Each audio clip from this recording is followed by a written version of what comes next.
ดีพ่อแม่พี่น้องปองปายเบิดซุคนเนาะ FC ทางช่องเบาภูมิบ้านนาเนาะมื้อนี้บ่าวภูมิบ้านนาก็สิมาตามแนวทางให้พี่น้องเนาะสำหรับหวยลับพัฒนาเนาะครับเนาะของงวดวันที่31เด้อพี่น้องเด้อก็มาเบิ่งผลมานอกนำกันเนาะครับเนาะสำหรับแนวทางเขาเนาะงวดที่31เนาะรักเธอที่สุดเทพบุตรใจงามไปใส่เลยเนาะขนมกระดาษกันไม่ใส่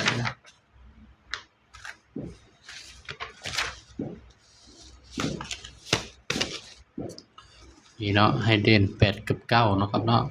บาทนี้มาเบิ่งผลมันออกนำกันเนาะ541ข้างล่างออก45โอ้ยพี่น้อง143 153ถ้าแม่นใส่4นี่ว่าเข้าโตๆเนาะพี่น้องเนาะเสียดายอยู่พี่น้องสำหรับเด่นนี่ก็บ่เข้าเด้อครับเด้อนี่สำหรับงวดนี้ก็ถือว่าหลุดเนาะพี่น้องเนาะหลุดก็คือหลุดเนาะครับเนาะตัวเลขก็เป็นเพียงแนวทางเนาะพี่น้องเนาะมีเข้าแล้วก็มีหลุดเนาะเพราะฉะนั้นก็ไปกันต่อเนาะวันที่2มกราคม2569เด้อพี่น้องเด้อบัดนี้ก็ไปกันต่อนะครับเนาะตัวเลขก็เป็นเพียงแนวทางครับผมมีเข้ามีหลุดพี่น้องไปกันต่อเลยครับ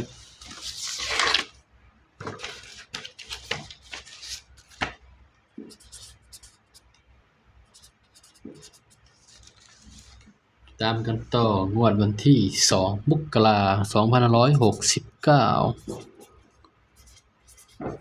สำหรับลาวพัฒนา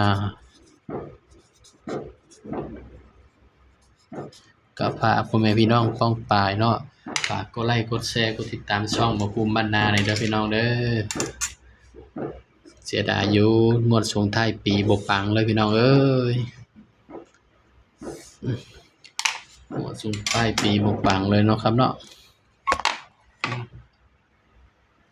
บ่าวก็อยากให้มันปังนั่นแหละแต่มันบ่ปังพี่น้องบ่าวก็ทำตามสูตรเนาะครับเนาะสำหรับเด่น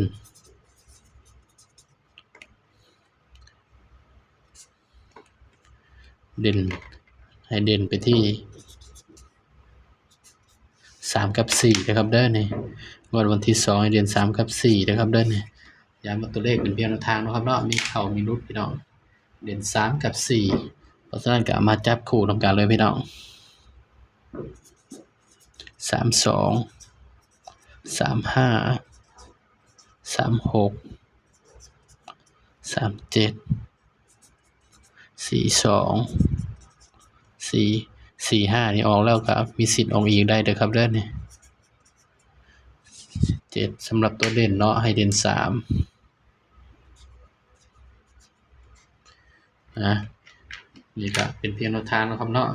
ย้ำว่าตัวเลขเป็นเพียงแนวทางเด้อครับเด้อมีเข้ามีหลุดพี่น้องให้เด่นไปที่3นะครับเนาะ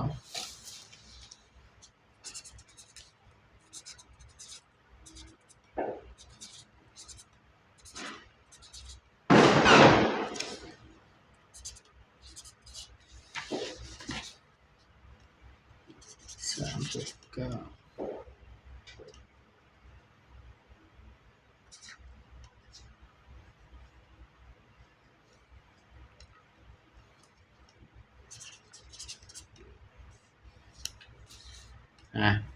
สำหรับคลิปนี้เนาะก็ฝากพ่อแม่พี่น้อง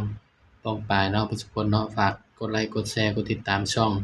บ่าวภูมิบ้านนาในเด้อพี่น้องเด้อสำหรับคลิปนี้ก็สวัสดีครับ